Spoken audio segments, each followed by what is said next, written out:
Paz do Senhor, Irmandade. Olha só, vocês conseguem imaginar se eu tô feliz? Olha o tanto de marca-texto que eu adquiri. Me presenteei. Será que eu gosto de marca-texto? Tô felizinha, tá vendo? Isso sim, que é uma coisa pra me deixar contente. Pensa se eu marco tudo, tudo, gente. Sempre fui assim. Sempre gostei de estudar também, né? Mas de ir riscando, de ir mexendo no texto, sabe assim? Sempre, de rabiscar. Às vezes eu leio o livro e aí eu não concordo em alguma coisa com o autor, com exceção da Bíblia, claro, né? Mas os outros livros, não, os outros livros eu não sigo a risca. Ah, o fulano é cristão. E o fulano, ó, já risquei aqui, ficou tudo bagunçadinho, mas como me deixa feliz? Vocês estão vendo? Às vezes você pega um autor que é muito conceituado e tal, mas a Bíblia mesmo é o livro que a gente tem que confiar, o livro confiável e que a gente deve seguir ali sem medo. O restante não é inspirado por Deus, né? Tem uma iluminação, tem um entendimento, mas inspiração só a Bíblia, né? Mas vamos lá. Nós estamos no capítulo 13 do livro do Evangelho de João. Vamos orar? Oremos. Oh, querido Senhor, como estou feliz mais uma vez aqui contigo. Às vezes eu sinto assim que é como se nós estivéssemos sentados aos teus pés, como aquela mulher fez, que a gente leu no capítulo anterior. Sentada ali e fazendo algo para ti. Na verdade, quem ganha somos nós. Te conhecendo, a gente ganha muito. Então, se revela, Senhor, por meio dessa leitura de hoje. Se revela. Mais e mais nos ajuda. Em nome de Jesus, no teu próprio nome, nós oramos. Amém. Bora lá, porque se me deixar, eu vou até amanhã só conversando, batendo papo. Eu falo que eu não posso ficar na porta da igreja cumprimentando os irmãos, senão o pessoal não entra, só fica conversando comigo lá fora. Eu só atrapalho. Bora, gente, bora. Diz assim a palavra do Senhor. Já disse aqui, capítulo 13 do Evangelho de João. Um pouco antes da festa da Páscoa, sabendo Jesus que havia chegado o tempo, aí dá pra ver as anotações, deixa eu puxar só um pouquinho, acho que dá pra ver, né? Havia chegado o tempo, algumas traduções trazem aquilo que a gente já viu nos outros livros aqui, não era chegada a hora, ou mesmo aqui neste evangelho, só que nos outros capítulos, né, falava, não era chegada a minha hora. Até aquela hora que Jesus fala com a mãe dele, que aí fica mais claro pra gente lembrar, ele fala assim, a hora que ele transforma a água em vinho, ele fala assim, que tenho eu contigo, mulher, minha hora não é chegada. Então aqui vai ser revelado que é para este momento, ó, que a hora do Senhor era para este momento, é dessa hora que ele tá falando. Quando ele fala assim, desta hora, foi para isso que Jesus veio. E aí o texto continua assim, ó, não havia chegado o tempo em que deixaria este mundo. Diana, ele veio para quê? Para morrer? Não, ele veio para amar, olha aqui. Tendo amado os seus que estavam no mundo, amou-os até o fim. Se Jesus não amasse do jeito que ele amava, ele, não sei, por obediência eu sei que ele faria o que Deus mandou, mas também foi por amor, né? Aí o 2 continua assim, ó. Aí eles já estava sendo servido o jantar e o diabo já havia induzido Judas Iscariotes a atrair Jesus. Aí eu coloquei, ó, induzido significa, sabe o que, gente? Colocou no coração dele. Então, cuidado com o que você tem no coração. Tem gente que fala assim, ah, você já pediu perdão, você conversou com a pessoa. Não, não senti no coração. Cuidado com o seu coração, porque ele é enganoso. A Bíblia diz isso, tá? Toma cuidado com essa história de o seu coração. Aí no 3 diz assim, Jesus, sabendo que o Pai havia posto todas as coisas debaixo do seu poder, que viera de Deus e voltava para Deus, ou seja, gente, Jesus tinha poder. Ele obedeceu por amor, porque ele tinha poder. Ele podia fazer o que ele quisesse, mas ele obedeceu, ele foi fiel até o fim. Fiel a quem? Fiel a Deus, a ordem que Deus tinha dado para ele. E aí depois já vem aqui aquela parte que Jesus lava os pés dos discípulos, ó, tirou a capa, depois disso derramou água numa bacia, começou a lavar os pés dos discípulos, enxugando com a toalha que estava na cintura. E aí aqui embaixo no 7 diz assim, ó, você não compreende agora o que estou fazendo, mais tarde, porém, entenderá. Aí Pedro vem e fala assim, nunca lavará os meus pés. Jesus respondeu, se eu não lavar os pés, você não tem parte comigo. E aí é interessante que Jesus começa a lavar os pés deles e parece algo só físico aqui, né? ou sei lá, algo terreno, um ensinamento. Tem muita gente que fala que Jesus era um excelente educador e tal, e tem gente que lê isso e tira ensinamentos nesse sentido, como uma autoajuda, né? Mas aqui não, aqui é algo espiritual, é algo do céu.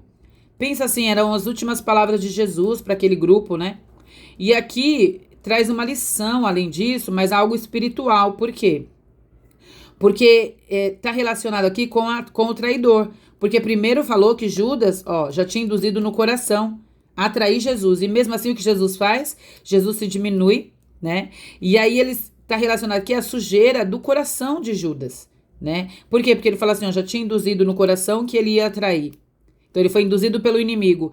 Os 7 milagres que Jesus tinha feito antes já revelaram que Jesus era divino, ele era Deus, era o Filho de Deus. Só que agora, quando ele tira essa capa que está escrito aqui, ele tirou essa capa, ele se humilha como um escravo, como um servo, e ele começa a lavar os pés. E aí, Pedro vem e fala assim, não, Senhor, o Senhor não vai lavar meus pés, não. Tipo assim, isso aí não é serviço para o Senhor, isso é serviço de escravo, o Senhor não vai fazer isso não, né? É como se ele dissesse isso, aí Jesus fala, se você não deixar, você não tem parte comigo. Aí Pedro respondeu assim, então, Senhor, não apenas os pés, mas também as mãos e a cabeça. Olha que coisa interessante. Aí o texto continua falando assim, aí Jesus falou, né? Que quem já se banhou precisa apenas lavar os pés. Todo o corpo está limpo. Vocês estão limpos, mas nem todos. Olha de quem ele está falando? No 11. Jesus sabia quem iria traí-lo, por isso disse que nem todos estavam limpos. Então, quando fala assim, vocês já estão limpos e só precisam lavar os pés, quando fala estão limpos é quem crê. Judas já não tinha esse entendimento de que Jesus era o Filho de Deus, né? Então, Judas não tinha essa fé, essa crença. E esses 11 aqui, eles tinham, né? Jesus fala assim, tem um aqui no meio que não tá limpo, não. Então, ele tá falando o quê? Essas palavras, a palavra de Jesus é o que limpa. E Judas tinha ali mais uma oportunidade de ser limpo pela palavra. Mas ele permaneceu quieto, ele não se permitiu ser limpo, ser confrontado, e ele ficou quietinho. Porque, gente, se você tá no grupo lá e Jesus fala assim, Jesus sabia que, nem todos vocês estão limpos. Já pensou o olhar de Jesus nessa hora? Acho que, meu Deus, a gente já ia começar a chorar. Ai, Jesus, eu tinha, né? Sei lá. Ou talvez não, porque o nosso coração é tão duro e na hora da dureza do coração a gente faz arte, né? E aí, o texto continua dizendo assim, quando Jesus terminou de lavar os pés, aí ele fez uma pergunta. Ele lavou os pés deles e fez uma pergunta. Ele falou assim, vocês entendem o que eu fiz? Ele perguntou para os discípulos. Vocês me chamam de mestre e senhor. E eu sou, aqui eu o sou, mestre e senhor. Se eu, aí ele fala, sendo mestre de vocês, também lavei os pés de vocês, vocês devem fazer isso uns com os outros. Ele diz, que eu dei o exemplo. Então, do versículo 12 ao 16, ele está falando isso. Eu dei o exemplo e façam vocês também. Está escrito aqui no texto. Então, será que nós entendemos? Porque ele perguntou isso para os discípulos. Vocês entendem o que eu fiz? E a gente? A gente entende o que Jesus fez? Ele lavou os pés do traidor. Já pararam para pensar nisso? Ele se humilhou. Gente, isso é uma humilhação muito grande. Ele sabia que Judas o ia traí-lo, né? E ainda assim ele se abaixou, se colocou ali como servo. Olha isso. Dá para entender isso? Jesus se diminuiu, mesmo tendo poder. Nós acabamos de ler que ele tinha poder. Quando Jesus faz isso, ele deu mais uma oportunidade para Judas, né, gente? E Judas não se arrependeu. Ele não descarta pessoas. Jesus pergunta para vocês hoje e para mim. Vocês entendem o que eu fiz? Eu não descartei ninguém, nem o traidor.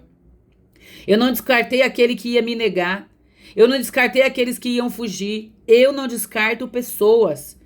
E as pessoas terríveis, falhas, que prometem e não cumprem, porque todos prometeram, não foi só Pedro não, todos prometeram, mas ninguém ficou. Então Jesus está falando assim, vocês entendem? Eu não descarto pessoas, e vocês descartam? Eu já descartei muita gente no meu coração. E aí eu tive que pedir perdão e fazer um exercício muito grande para trazer essas pessoas de volta para um lugar, sabe, ressignificar. Mas Jesus nos chama a fazer isso de novo hoje, sabe? Descartar pessoas. Ele não está dizendo assim, fique com eles, até porque a gente vai ver no texto que Judas saiu, né? Judas foi embora, daqui a pouco a gente vai ver aqui, eu vou chegar lá, tô dando spoiler. Mas a gente vê que até o momento ele vem com Judas e aí ele fala, vai fazer o que você tinha que fazer.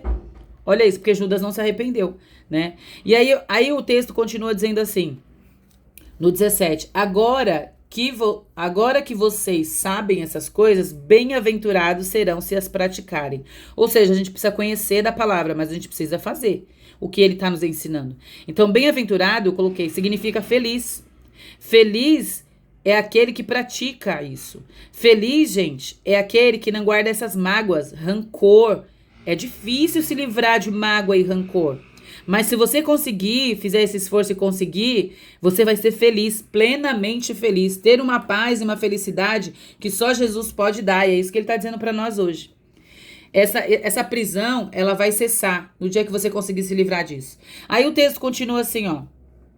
Aí Jesus prediz que será traído. Aí Jesus continua falando que enquanto aquele que partilha o pão comigo voltou-se contra mim. Aí ele vai falando ali que ele ia ser traído, né?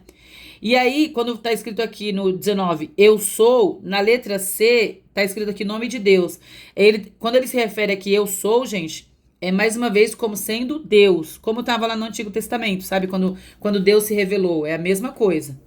E aí ele fez tantas palavras lindas aqui se revelando, e aí o espírito dele se perturba, né? Porque ele tá falando aqui, ó, em verdade lhes digo que um de vocês me trairá. Olha só.